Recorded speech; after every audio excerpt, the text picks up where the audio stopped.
नमस्कार दोस्तों, आपका बहुत बहुत स्वागत है आपके इस ऑनलाइन पाठशाला परिवार में। जैसे कि कई दोस्तों का एग्ज़ाम है 27 जनवरी को, आर्मी रिटर्न एग्ज़ाम है, तो कुछ दोस्त अपने भारतीय सेना के सपने को पूरा करने के लिए दिन रात लगे हुए हैं। तो आप सभी दोस्तों के इस महान कार्य में एक छोटा सा सहयोग हमारे द्वारा, जिसमें हम आपका सहयोग करेंगे आपकी इस प्रिपरेशन में। आज की इस वीडियो में हम सभी ट्रेड्स में पूछे गए जो जनरल साइंस का जो पार्ट होता है उससे संबंधित 50 प्रश्नों को सॉल्व करने वाले हैं और आप हमको अपना स्कोर भी इसमें बता सकते हैं। इसमें हमने इस तरह से ये सेट करा हुआ है। तो दोस्तों, आप अपना स्कोर जो है हमको कमेंट बॉक्स में ज़रूर बताइएगा। इससे आपका कॉन्फिडेंस तो बढ़ेगा ही बढ़ेगा, साथ में हमको भी प्रोत्साहन मिलेगा।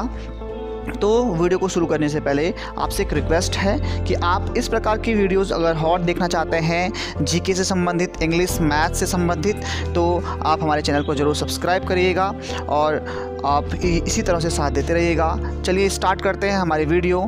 तो हमारा पहला प्रश्न है, आर्किमिडीज किस देश से संबंधित थे? तो आर्किमिडीज जो संबंधित हैं, ऑप्शन आपके सामने हैं, आप अपने आंसर्स को आप टिक कर लीजिएगा। तो आर्किमिडीज संबंधित है ग्रीस से। जो आर्किमिडीज हैं ये है एक महान वैज्ञानिक जिन्होंने उत्प्लावकता बल का सिद्धांत दिया था। उत्प्लावकता बल आपने पढ़ा होगा अपने हाई स्कूल में, जिसमें कि किसी वस्तु को जब आंशिक या पूर्ण रूप से डुबाया जाता है किसी द्रव में, तो जो वस्तु के द्वारा हटाया गया द्रव का भार होता है वह वस्तु के भार के बराबर होता है। ये नियम है। क्वेश्चन नंबर 2 है, ध्वनि तरंगों की प्रकृति होती है। तो जो ध्वनि तरंगें होती हैं उनकी प्रकृति क्या होती है? तो ये जो तरंगें होती हैं ये होती हैं अनुदैर्ध्य तरंगें। तो ऑप्शन जो बी है वह बिल्कुल सही है, अनुदैर्ध्य तरंगें होती हैं ध्वनि तरंगें। अगला प्रश्न है, पराश्रव्य तरंगों की आवृत्ति होती है। जो पराश्रव्य तरंगें होती हैं, हमने तरंगों के बहुत प्रकार पढ़े हुए हैं, श्रव्य तरंगे, पराश्रव्य तरंगे। तो जो पराश्रव्य तरंगें होती हैं उनकी आवृत्ति क्या होती है? तो पराश्रव्य वही तरंगें होती हैं जो श्रव्य ध्वनि से ज़्यादा होती हैं, इनकी बहुत ज़्यादा। तो आप यहीं से गैस कर सकते हैं। तो जो ऑप्शन 3 है, 20,000 हर्ट्ज से अधिक होती हैं पराश्रव्य तरंगों की आवृत्ति। तो आपको ये ध्यान रखना है, जो ऑप्शन सबसे ज़्यादा होगा, परा मतलब होता है सबसे अधिक, तो 20,000 हर्ट्ज से अधिक। अगला प्रश्न है, ध्वनि तरंगे हैं। ध्वनि तरंगे किस प्रकार की तरंगे हैं? ऑप्शन आपके सामने हैं। तो जो इसका सही आंसर है आप देख लीजिए। जो इसका सही आंसर है वे हैं लंबवत तरंगे।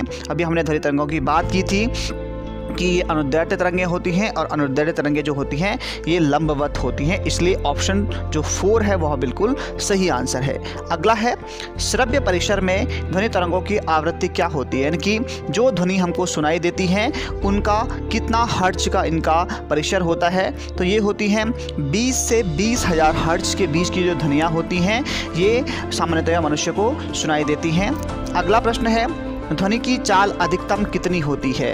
यहाँ पर क्वेश्चन ये है कि ध्वनि की अधिकतम चाल किस में होती है? यहाँ पर माध्यम दिए हैं, वायु में, स्टील में, निर्वात में या फिर जल में। तो ध्वनि की सर्वाधिक चाल होती है किसी ठोस में, और इन ऑप्शंस में से जो स्टील है यह है एक ठोस, तो ऑप्शन बी बिल्कुल यहाँ पर सही हो जाता है। नेक्स्ट क्वेश्चन है, वायु में ध्वनि का वेग कितना होता है? अभी पूछा गया है कि जो ध्वनि होती है, आवाज़ होती है, उसका वेग कितना होता है वायु में? तो जो इसका वेग होता है ये होता है 330 मीटर पर सेकेंड। अगर आपसे पूछा गया है कि जो प्रकाश का वेग होता है वह कितना है, तो आप ज़रूर बताएंगे हमको हमारे कमेंट बॉक्स में कि निर्वात में प्रकाश का वेग कितना होता है। ध्वनि का वेग हमने बता दिया है 330 मीटर पर सेकेंड। अब प्रकाश का वेग आप बताएंगे ज़रूर, क्योंकि ये भी बहुत इंपॉर्टेंट क्वेश्चन है। क्वेश्चन नंबर 8 है, डेसिबल किसकी इकाई है? ऑप्शन आपके सामने है, ध्वनि, प्रकाश की गति, ऊष्मा की तीव्रता या फिर रेडियो तरंग। तो जो डेसिबल है ये है ध्वनि की जो तीव्रता है उसको डेसिबल में मेज़र करते हैं। अगला प्रश्न है, ध्वनि तरंगें किसके कारण प्रतिध्वनि उत्पन्न करती हैं? तो ध्वनि तरंगें जब टकरा के वापस इंसान को सुनाई देती हैं तो ये किसके कारण करती हैं? तो ये होता है परावर्तन, क्योंकि परावर्तन का नियम आपने पढ़ा होगा कि इसमें जो ध्वनि तरंगें होती हैं ये किसी सरफेस से टकरा करके वापस आके सुनाई देती हैं। तो ये आपको ध्यान रखना है। नेक्स्ट क्वेश्चन है, किसी ध्वनि स्रोत की आवृत्ति में होने वाले उतार चढ़ाव को क्या कहते हैं? तो यहाँ पर ये जो प्रभाव है, ये कौन सा प्रभाव है? ध्वनि से संबंधित प्रभाव है। तो यहाँ पर ये जो है ये डॉपलर इफेक्ट होता है। डॉपलर इफेक्ट के अंतर्गत क्या होता है कि किसी ध्वनि स्रोत से जो आवृत्ति होती है उसमें जो उतार चढ़ाव होता है, ये डॉपलर ने इस प्रभाव को बताया था। अगला प्रश्न है, सोनार अधिकांशतया प्रयोग में लाया जाता है। तो आपने पढ़ा होगा सोनार, साउंड नेविगेशन एंड रैंगिंग। तो ये संबंधित है नौसेना चालकों से। नौ संचालक जो होते हैं, जो बोट्स होती हैं, समुद्री बोट्स, उनमें लगाया जाता है सोनार युक्ति, जो कि बताता है कि आगे, इससे आगे जो समुद्र में है वे क्या क्या चीज़ें हैं, समुद्र में चट्टानें या समुद्र में जो भी चीज़ें होती हैं उनके बारे में ये सोनार जो है वो बताता है। अगला है, केल्विन मान में मानव शरीर का तापमान कितना होता है? केल्विन में मानव शरीर का तापमान कितना होता है ये आपको बताना है। तो जो यहाँ पर 310 केल्विन होता है मानव शरीर का तापमान, तो ये आपको ध्यान रखना है। नेक्स्ट क्वेश्चन है, कितना तापमान होने पर पाठ्यांक सेल्सियस और फ़ारेनहाइट के बराबर होते हैं? तो ये क्वेश्चन बहुत बार एग्जाम्स में पूछा जाता है। तो यहाँ पर जिस पर सेल्सियस और फ़ारेनहाइट जो होते हैं वे बराबर हो जाते हैं, वो कौन सा टेम्परेचर है? तो ये है -40 डिग्री सेंटीग्रेड। तो ऑप्शन बी बिल्कुल सही हो जाता है। नेक्स्ट क्वेश्चन है, न्यूनतम संभव ताप है, सबसे कम जो टेम्परेचर है, पॉसिबल टेम्परेचर, वह कितना है? तो ये है -273 डिग्री। तो ऑप्शन जहाँ पर डी बिल्कुल सही हो जाता है। -273 यहाँ पर डिग्री जो है वही है सबसे न्यूनतम टेम्परेचर। अगला है, किसी मनुष्य के शरीर का ताप कितना होता है? मनुष्य के शरीर का ताप कितना होता है? तो ये होता है 98 डिग्री फ़ारेनहाइट। तो ये भी आपको ध्यान रखना है, मनुष्य के शरीर का तापमान फ़ारेनहाइट में। अगला है, एक स्वस्थ मनुष्य का तापमान होता है। तो यहाँ पर स्वस्थ मनुष्य के तापमान की बात की गई है। तो ये होता है डिग्री सेंटीग्रेड में 37 डिग्री सेंटीग्रेड। अभी हमने फ़ारेनहाइट में पढ़ा था, अभी है डिग्री सेंटीग्रेड में। तो किसी तरह से भी क्वेश्चन पूछा जा सकता है। अगला प्रश्न है, आणविक संचालन के कारण ऊष्मा का संचरण क्या कहलाता है? आणविक संचारण के कारण ऊष्मा का संचरण क्या कहलाता है? जो अणु क्या करते हैं, ऊष्मा को एक अणु से दूसरे अणु में पहुंचाते हैं, तो उस प्रक्रिया को, उस संचरण को क्या कहते हैं? तो उसको कहते हैं संवहन। ठीक है, तो यहाँ पर ऑप्शन बी बिल्कुल सही हो जाता है, संवहन वह प्रक्रिया होती है। अगला क्वेश्चन है, ऊष्मा का सबसे अच्छा चालक कौन सा होता है? इनमें से आपके पास ऑप्शन है, इनमें से ऊष्मा का सबसे अच्छा चालक कौन सा है? तो यहाँ पे जो पारा है, मरकरी है, ये ऊष्मा का सबसे अच्छा चालक है। इसीलिए जो थर्मामीटर्स होते हैं उनमें पारे से वे बने होते हैं, उनमें पारा भरा हुआ रहता है। ठीक है। 19th क्वेश्चन है, गर्मियों में सफ़ेद कपड़े क्यों पहनने चाहिए? तो ऑप्शन आपके सामने है, इनमें जो सही आंसर है वह है, सफ़ेद कपड़े जो होते हैं वो ऊष्मा को कम अवशोषित करते हैं, इसलिए गर्मियों में सफ़ेद कपड़े पहने जाते हैं। अगला क्वेश्चन है, तेज हवा वाली रात्रि में औंस नहीं बहती है, इसका क्या कारण है? तो इसका कारण है कि जो वाष्पीकरण होता है, वाष्पीकरण की दर यहाँ पर तेज होती है, इसलिए यहाँ पर औंस नहीं बनती है, सीधे वो वाष्पीकरण हो जाता है तेज हवाओं की रात में। तो ऑप्शन बी बिल्कुल सही है। 21th क्वेश्चन है, निम्न में से किस ग्रह का घनत्व पानी से कम है तथा पानी में डाल देने पर वह तैरने लगेगा? तो अगर इस ग्रह को पानी में डाल दिया जाए तो ये ग्रह तैरने लगेगा, क्योंकि इसका घनत्व जो है वह पानी से कम है। तो ये ग्रह कौन सा है? तो ये ग्रह है शनि। तो ऑप्शन सी जो है वह बिल्कुल सही हो जाएगा। आप हमारे साथ इन क्वेश्चंस को सॉल्व करते रहिए और हमको अपना जो स्कोर है उसको कमेंट बॉक्स में ज़रूर मेंशन करिएगा। और साथ में यदि आपको क्वेश्चंस महत्वपूर्ण लगते हैं तो आप इनको नोट डाउन भी कर सकते हैं। 22 क्वेश्चन है, सूर्य की सतह का तापमान कितना होता है लगभग? तो सूर्य का जो सतह का तापमान होता है वो लगभग होता है 5800 डिग्री सेंटीग्रेड। ठीक है, तो बहुत अधिक तापमान है सूर्य में। यह तापमान आता है, आप जानते हैं इसको, नाभिकीय विखंडन की क्रिया से। अगला है, सूर्य के सबसे निकट का तारा है, सबसे निकट का तारा कौन सा है? तो सूर्य के सबसे निकट का तारा है प्रॉक्सिमा सेंचुरी। तो आपको ये ध्यान रखना है, ऑप्शन बी बिल्कुल सही है। अगला है, नेपच्यून की खोज किसने की थी? जो ये नेपच्यून ग्रह है इसकी खोज किसने की थी? तो इसकी खोज की थी गैले ने। ऑप्शन डी बिल्कुल सही हो जाएगा। अगला क्वेश्चन है, सूर्य के निकटतम स्थित ग्रह है। सूर्य के निकटतम स्थित ग्रह कौन सा है? तो ये क्वेश्चन हमने पिछली वीडियो में भी आपको बताया था, तो यदि आपको ध्यान है तो ये क्वेश्चन तो मैं बता देता हूँ कि सूर्य के सबसे जो निकट का ग्रह है, ये बहुत इजी क्वेश्चन है, ये है बुध। ठीक है, बुध जो है वह सूर्य के सबसे निकट है। लेकिन आपके लिए प्रश्न है, आपको कमेंट बॉक्स में बताना है कि पृथ्वी के सबसे निकट का ग्रह कौन सा है। ये क्वेश्चन भी कई एग्जाम्स में पूछा गया है। सौर मंडल का सबसे छोटा ग्रह कौन सा है? तो सौर मंडल का सबसे छोटा ग्रह भी है बुध, तो ये भी आपको ध्यान रखना है, बुध ग्रह है सौर मंडल का सबसे छोटा ग्रह। अगला प्रश्न है, सौर मंडल का सबसे बड़ा ग्रह कौन सा है? यहाँ पर कुछ बेसिक क्वेश्चंस पूछे गए हैं, क्योंकि इसी तरह के क्वेश्चंस पूछे जाते हैं, यही लेवल होता है इन क्वेश्चंस का। तो जो बृहस्पति है ये है सौर मंडल का सबसे बड़ा ग्रह। अगला क्वेश्चन है, निम्नलिखित में से कौन सा तारा पृथ्वी के सर्वाधिक समीप है? तो यहाँ पर क्वेश्चंस हैं, ऑप्शंस हैं, ध्रुव तारा, धूमकेतु, सूर्य या फिर लुब्धक। तो जो सूर्य है, सूर्य भी एक तारा है और यह है पृथ्वी के सबसे निकट का तारा इन जो ऑप्शंस हैं इनमें से। अगला है, सौर परिवार में क्षुद्र ग्रह पट्टी एक ऐसा क्षेत्र है जो इनकी कक्षाओं के बीच में विद्यमान है। जो क्षुद्र ग्रह पेटी होती है, ये यहाँ पर चट्टानों के टुकड़े होते हैं, इनको क्षुद्र ग्रह कहा जाता है। तो ये मंगल और बृहस्पति के बीच में एक पट्टी है, इसको कहा जाता है क्षुद्र ग्रह पट्टी। तो ये है मंगल और बृहस्पति के बीच में। तो यहाँ पर आपको इस बात को ध्यान देना है। हैली का धूमकेतु सूर्य की परिक्रमा करता है, कितने टाइम में करता है?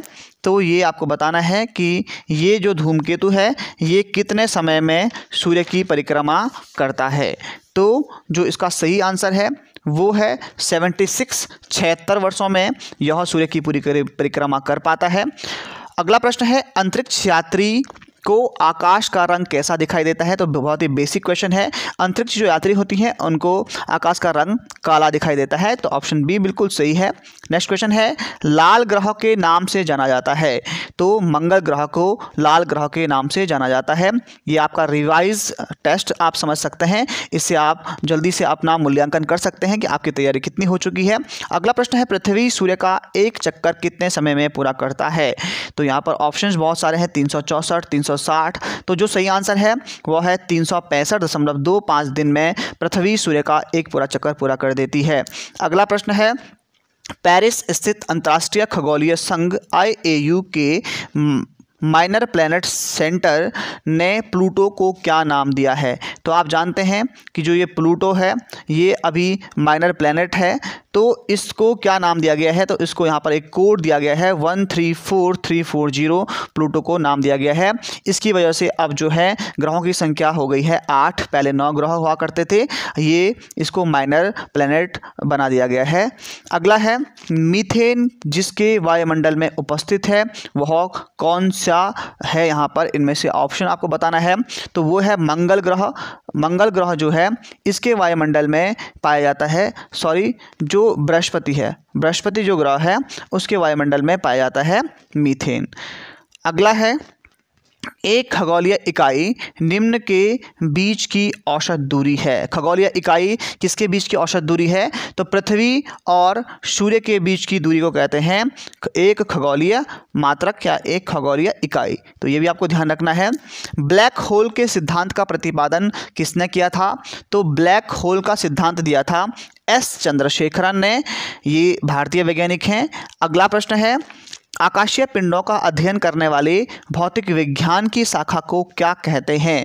तो आकाशीय पिंडों का अध्ययन करने वाली शाखा को कहते हैं एस्ट्रोफिजिक्स। तो ऑप्शन ए बिल्कुल सही हो जाएगा। अगला है, कॉस्मिक किरणों की खोज किसने की? जो कॉस्मिक किरणें हैं उनकी खोज किसके द्वारा की गई? तो ये की गई है विक्टर हेस के द्वारा। तो ऑप्शन सी बिल्कुल सही हो जाता है। अगला प्रश्न है, रडार के आविष्कारक कौन थे? तो रडार के आविष्कारक थे रॉबर्ट वॉटसन। तो ऑप्शन बी बिल्कुल सही हो जाता है, रॉबर्ट वॉटसन। यहाँ पर जो आविष्कार और आविष्कारक हैं इनसे भी कई बार प्रश्न पूछे जाते हैं, और मात्रक और इनसे भी क्वेश्चन पूछे जाते हैं। तो अगला क्वेश्चन है, ज्योति तीव्रता का मात्रक है, किस चीज़ का मात्रक है ज्योति तीव्रता? तो ज्योति तीव्रता का मात्रक क्या है? तो इसका मात्रक है कैंडला। तो ऑप्शन 4 जो है सी जो है डी बिल्कुल सही है। अगला है, मात्रकों की अंतर्राष्ट्रीय पद्धति कब लागू की गई? अंतर्राष्ट्रीय पद्धति का मतलब होता है कि पूरी जो पृथ्वी है वहाँ पर जहाँ पर भी ये मात्रक हैं उनमें सब मात्रा को एक स्टैंडर्ड माना जाता है और उसी के बेस पे ये चलता है। तो ये कब से लागू किया गया? तो ये लागू किया गया है 1971 से। तो ऑप्शन ए बिल्कुल सही हो जाता है। अगला है, खाद्य ऊर्जा को हम किस इकाई में मापते हैं? तो जो ऊर्जा हमारे शरीर में या फिर जो खाद्य पदार्थ होते हैं जो उनकी ऊर्जा होती है उसको कैलोरी में मेज़र करते हैं। तो ऑप्शन बी बिल्कुल सही है। एसआई पद्धति में लेंस की शक्ति की इकाई क्या होती है? तो लेंस की शक्ति जो होती है उसको डायोप्टर में मेजर किया जाता है। तो ऑप्शन सी बिल्कुल सही है। अगला है, एम्पियर क्या मापने की इकाई है? तो करंट को मेजर किया जाता है एम्पियर में, यानी कि करंट का जो मात्रक है वह है एम्पियर। अगला है, निम्नलिखित में से कौन एक सदिश राशि नहीं है? तो सदिश और अदिश राशियों से भी कई बार क्वेश्चन पूछे जाते हैं। तो जो इन ऑप्शंस में जो द्रव्यमान है, द्रव्यमान जो है वह एक अदिश राशि है, जबकि वेग, संवेग और कोणीय वेग क्या हैं? सदिश राशियां हैं। अगला है, अदिश राशि इनमें से कौन सी है? तो यहाँ पर जो ऊर्जा है यह एक अदिश राशि। तो ऑप्शन सी बिल्कुल सही हो जाएगा। अगला क्वेश्चन है, निम्नलिखित में से कौन सी एक सदिश राशि है? तो सदिश राशि कौन सी है? तो इनमें से जो ऑप्शन आपके सामने हैं, संवेग, दाब, ऊर्जा और कार्य, तो जो संवेग है यह एक सदिश राशि है। तो ऑप्शन ए बिल्कुल सही है। अगला है, पदार्थ के संवेग और वेग के अनुपात से कौन सी भौतिक राशि प्राप्त की जाती है? तो हम जानते हैं जो संवेग होता है वो होता है P = mv और जो वेग होता है वो होता है v। तो इनका अनुपात यानी कि mv/v। तो v से v कैंसिल हो जाएगा तो बचेगा m यानी कि मास यानी कि द्रव्यमान। तो ऑप्शन सी बिल्कुल सही हो जाएगा। अंतिम प्रश्न आज के इस टेस्ट का है, ये है, रॉकेट किस सिद्धांत पर कार्य करता है? तो रॉकेट करता है संवेग संरक्षण के सिद्धांत पर। तो ऑप्शन डी बिल्कुल सही हो जाता है। तो दोस्तों ये थे आज हमारे सामान्य विज्ञान के 50 अति महत्वपूर्ण प्रश्न। उम्मीद है ये आपको बहुत ही हेल्पफुल सिद्ध होंगे आपके आने वाले एग्जाम के लिए। अगर आप इसी तरह की और सीरीज़ हमसे चाहते हैं तो हमारे कमेंट बॉक्स में ज़रूर बताइएगा। हम इसी तरह से सामान्य ज्ञान और इंग्लिश और मैथमेटिक्स की क्लासेस भी आपको इस क्वेश्चंस के सेट के रूप में देंगे और साथ में हम आपको जब ये प्रैक्टिस पूरी हो जाएगी उसके बाद मॉडल पेपर्स भी प्रोवाइड करवाएंगे। तो दोस्तों अगर आपको वीडियो पसंद आई है तो वीडियो को लाइक ज़रूर कर दीजिएगा और चैनल को सब्सक्राइब करना मत भूलिएगा और अपने ज़रूरतमंद साथियों को इस वीडियो को शेयर ज़रूर कीजिएगा। वीडियो देखने के लिए बहुत बहुत धन्यवाद।